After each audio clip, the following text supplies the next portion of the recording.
Yansıyan son bilgiyle dilersen başlayalım. Derhafır'da Suriye geçiş hükümetine bağlı silahlı grupların Kasede'ye ait noktalara saldırdığı yönünde bilgi var. Daha önce de benzeri bir saldırı olmuştu. Belki Süveyda'da yaşanan saldırılarda var. Nasıl değerlendirmek lazım bu saldırıları? Ne hedefleniyor?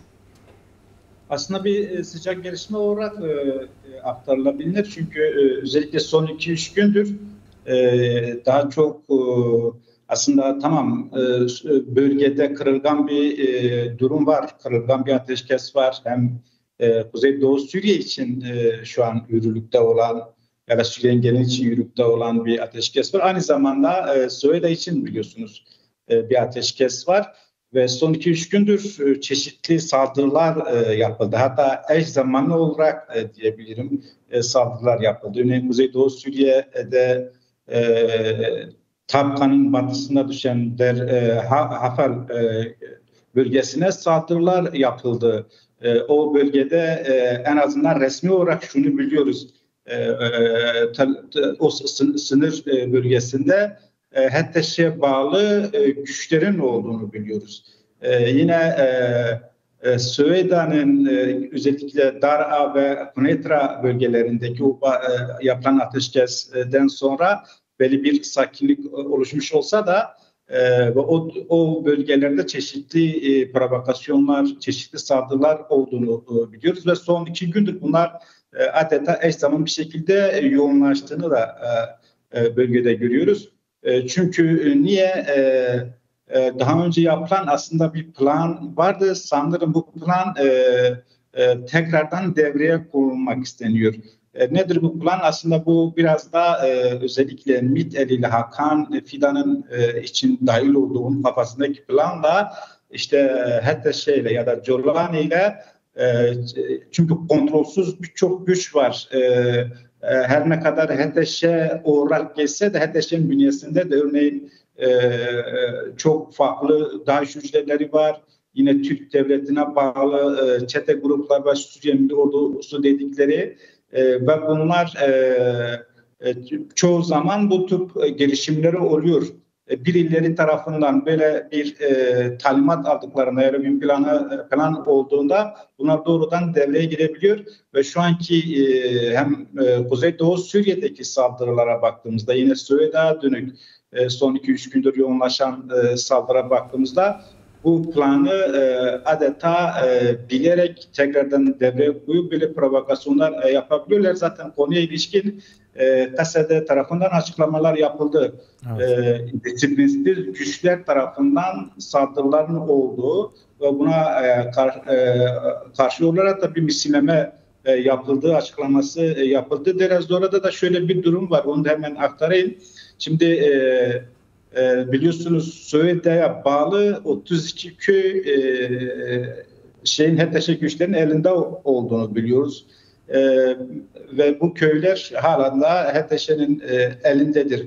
Dün saldırılar yapılınca Süveyda Askeri Meclisi karşılık verdi. Bazı bölgeleri onların elinden kurtardı. Tekrardan bu ateşkesin sürdürülmesi için gerekli hassasiyetleri gösterdiler. Ve Kuzeydoğu Suriye Özel Yönetim tarafından bölgeye insani yardımlar da gönderilmiş. Şimdi 2-3 gündür hatta 2 gündür örneğin Mezopotamya Derneği tarafından gönderilen yardım konvoyları şu an Şam'ın Süveyda'nın girişine durdurulmuş. Gerekçe nedir? İşte HTŞ güçleri diyorlar ki biz buna izin vermeyiz. Eğer bizim adımıza bu yardımları sanki biz yapmışız gibi götüreceğiz. Kabul ederseniz bol olur. Kabul etmezseniz biz izin vermeyeceğiz. Yani bunu da kendilerine mal etmek istiyorlar. Yani biz hükümet olarak aslında Söğüde'ye sahip çıkıyoruz portresini çizmeye çalışıyorlar. Oysa gerçekler daha farklı. Çünkü Kuzeydoğu Suriye'den gelen konvoları engelliyorlar, bırakmıyorlar. Haliyle zaten biliyorsunuz Söğüde'de ciddi bir insani kriz de var ve bu kriz hala devam ediyor. Senin dile getirdiğin bu provokasyon girişimleri bir yandan da yoğun bir diplomasi trafiğinin sürdüğü bir sürece de denk geliyor. Peki bu pencereden bakacak olursak nasıl değerlendirmek gerekiyor? Mazlum Abdi'nin de değerlendirmeleri var. Yeni Yaşam gazetesine konuştu bugün. Yine Havar Haber Ajansı Anhan'ın da sorularını yanıtladı. Entegrasyona da dikkat çekiyor. Tahayyül edilen, olması gerekene de aslında biraz işaret ediyor. Bu diplomasi trafiğini nasıl ele almak gerekiyor? Fransa, İsrail, ABD birçok ülkenin adı geçiyor. Evet, özellikle Söğüt saldırısından sonra bölgede çok ciddi bir diplomasi yoğunluğu yaşandı. Hem Kasede tarafından yapılan açıklamalar, özel yönetimin tarafından yapılan açıklamalar, yine özellikle Mazlum Abdi'nin çeşitli medya kuruluşlarına verdiği demeçler, mesajlar son derece önemlidir. Bir bilgi olarak da şunu da paylaşmak istiyorum. Biliyorsunuz Paris'te bir görüşme gerçekleşeceği ile ilgili bir gündem var. Bunu çeşitli bazı özel yönetim yetkilileri de bunu teyit etmeye çalıştım. Şunu net olarak bu görüşmenin olacağı, önümüzdeki birkaç gün içerisinde olacağı bilgisini verdiler. Aslında bu Paris'te yapılacak görüşmenin ABD, Fransa, yine Şam ve Kamışlı heyetlerinin ortak bir kararın olduğu ifade edildi. Bu Paris'te olması, yani bu görüşmenin Paris'te olması kuşkusuz sembolik bir önemi var. Aynı zamanda özel yönetimin de bu görüşmeye önem verdiğini de görebiliyoruz. Şimdi bu dönemdeki özel yönetimin yine TESED'nin şöyle bir politikayı, şöyle bir yol haritasını biz görebiliyoruz. Bir, Suriye'nin geneli için bir demokratikleşme yol haritaları var.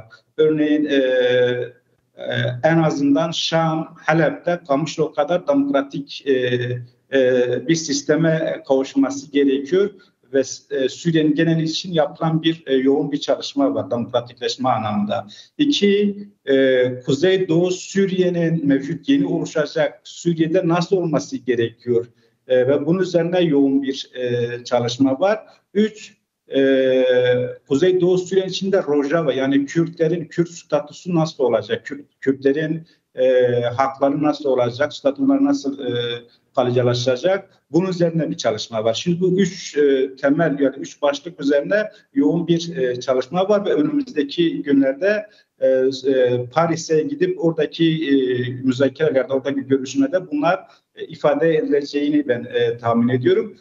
Ancak aslında Mazlum Abdi'nin de Anha verdiği röportajına da baktığımızda yeni bir Suriye inşa edildiğine dair ifadeler kullanıyor. Evet. Ancak çünkü niye Söğüt'teki saldırı aslında birçok şey kendisiyle birlikte açığa çıkarttı. Nedir bu? Örneğin Colan kafasında inşa etmek istediği Selefi ya da cihadist Şam merkezli yeni bir Suriye'yi öngörüyordu ve bu işin içinde de kuşkusuz Türk Devleti'nin de aktif bir rol oynadığını, aslında bu talepler doğrultusunda olması gerektiği planı vardı. İki, Tom Barak'ın aslında kafasındaki bu tekçi açıklamasında sonra aslında niyetini de belli etmişti. Böyle bir Suriye öngörüldü ancak son saldırılar bu denklemi bozdu. O nedenle yeni bir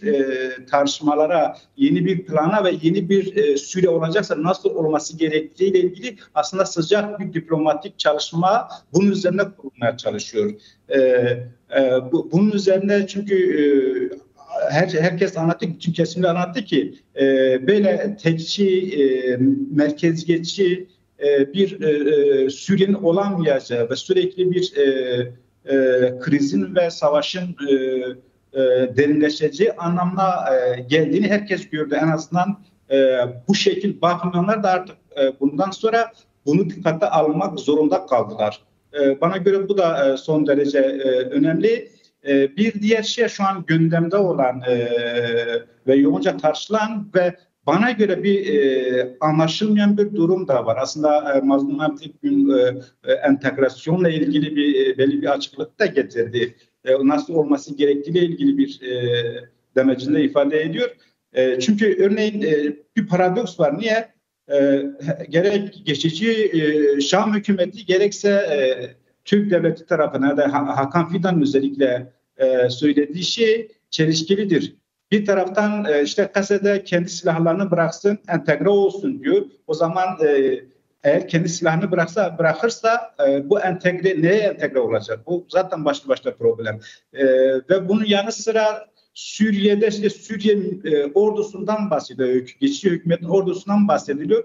Aslında öyle bir ordu yok. Yani HTŞ ve HTŞ'in bünyesinde farklı cihadist gruplar var. Aynı zamanda Türkiye'ye bağlı Suriye Milli Ordusu denilen o çete yapıları var. Ve eğer bu Suriye Milli Ordusuysa ya da Suriye'nin yeni ordusu buysa bu zaten problemdir ve Kase'de bunlara dahil olmaz, entegre de olmaz. O nedenle Suriye ordusu yok sahada.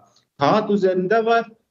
Kafalarında bir Suriye ordusunun olduğuna dair aslında kamuoyuna bu şekilde lanse etmeye çalışıyorlar ama resmiyete öyle bir ordunun olmadığını burada görebiliyoruz. Ve bu yapılar yani bu çete yapılarını mevcut aslında Suriye'nin var olan krizini derinleştiren bu provokatif saldırılarıyla bu yapıları bertaraf edip örneğin Kase'de belki bu da yeni Paris görüşmelerinde eminim bunlar da tartışılır. Kase'de aslında Suriye'nin tamamını savunabilecek ve o donanıma, o potansiyele sahiptir. Evet. Ve tamam bu güçleri bir kenara bırakıp Kase'de sadece Kuzeydoğu Suriye için değil, Suriye'nin tamamı için de yeni bir savunma modeli olabilir. Ve bunlar da çeşitli kurumlarda, çeşitli medya kuruluşlarında tartışılıyor. Böyle bir gündem de var yani. Tam da çözüm yolu da sanırım buradan özerk yönetim projesinden geçiyor. Tüm bu diplomasi, trafiği, baskılar, provokasyonlar yani tekçi bir Suriye'yi inşa tahayyülü yerine halkların dahil olduğu bir Suriye gerekmiyor mu? Belki son olarak kısaca buna dair de. Şimdi biz 3. Dünya Savaşı'nda bazı hegemon güçlerin yani özellikle Amerika, İsrail gibi ya da ismi pek fazla gündemde olmayan aslında işi biraz da yürüten İngiltere daha çok aslında ezelden beri bu yöntemi denediler. Yani o ülkelerin yetkileriyle kendi çıkarları doğrultusunda bazı şeyler yapmak istediler. Kaldı ki şimdiye kadar yaptıkları aslında Orta Doğu'daki yaşayan halklar herhangi bir fayda getirmediğini günlük olarak zaten biliyoruz ve yaşıyoruz. Ancak yeni oluşacak Suriye'de halkın dahil olduğu her inancın, her etnik yapının, her halkın mutabık kaldığı ve belli bir konsensus etrafında anlaştığı yeni bir Suriye herkesin yararına olur. Ve bu olursa evet aslında model bellidir, yol haritası da bellidir. 13 yıllık bir deneyim var ve bu deneyim aslında sadece Suriye'nin tamamı için değil, Orta Doğu'nun bütün ülkeleri kendilerine örnek alabilecek bir muazzam bir deneyim var. Bu olursa evet yeni bir Suriye'nin aslında birçok sorunu ortada kaldırabileceği ve yeni birçok kapılar da açabileceğini çok rahat ifade edebiliriz.